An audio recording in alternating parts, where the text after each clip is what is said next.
This segment brought to you by Sure Crop, liquid crop nutrition delivered right to your farm. We're back. Now let's join Kyle and Dr. Parks. Hi, this is Kyle Bauer. I have the opportunity to visit with Dr. Tim Parks with Merck Animal Health. We're going to be talking about parasites and specifically deworming today.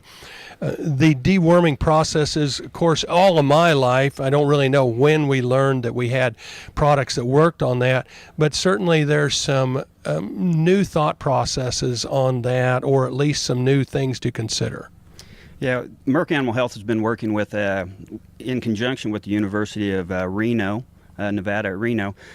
Over about the last 8 years, we've been formulating a fecal egg count reduction test database. What it's doing is it's showing us trends, and it's showing us, giving us an idea of what worms are out there.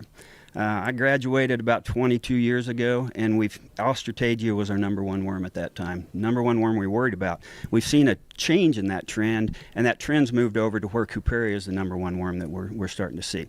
Is it selection with products that we're using? Those types of things. That's what this database has allowed us to do. We're finding these trends, but it's also showing us that there is the occurrence of some resistance taking place. We're starting to have some resistant worms show up, and then the question becomes, what do we need to do? We don't want to get to the goat stage. We don't want to get to the equine stage where we're starting to see these products and we're needing to have a strong rotation. We have very few antiemetics as we look at classes. We've got 3 classes, 2 of which are our main classes that we're going to utilize.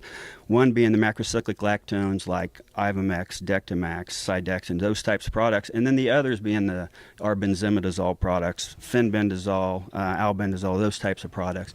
The old white wormers, the products that involve a hook that people don't like to use anymore. So we've started looking at what's going on within these trends, and what we're finding is we're starting to see some resistance to certain macrocyclic lactones, and they're products that have been around for 20 years, and we're just starting to see that show up. USDA has been working with it. We had the opportunity to work with Dr. Lou Gasberry, who was he's retired from the USDA, lives up in Buffalo, Wyoming. He worked on some of these first resistance cases, and what he's finding is with the minimal classes of products that we have to work with in the cattle industry as far as looking at deworming cattle, he's found that if we'll use concurrent dewormers, we can increase our fecal egg count reduction, which means from the time we treat them, 14 days later, what have we done to the egg shed that's coming out of that animal? What we're looking at is we like to see at least 90%. Most of the products should see 95%. That's not necessarily what we're seeing by any means. We're seeing anywhere from about 50% up to in the ballpark of 98, 99%, depending on the products and depending on what we're doing.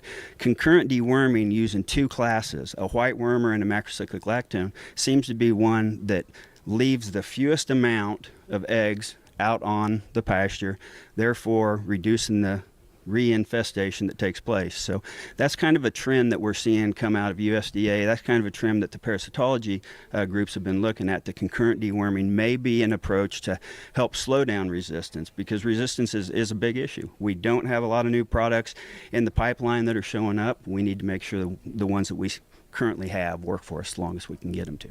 Dr. Tim Parks with Merck Animal Health. This is Kyle Bauer reporting. Back to you, Jamie.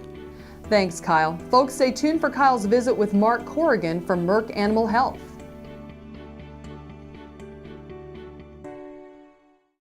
Next time you see a beautiful field of corn, reach out and thank the farmers who work tirelessly to raise corn for livestock feed, renewable fuels, and exports to feed a growing world population. The farmers on the Kansas Corn Commission work for Kansas Corn with grower-funded checkoff dollars that support foreign and domestic market development, research, promotion, and education to expand opportunities for Kansas farmers. To learn more, visit kscorn.com.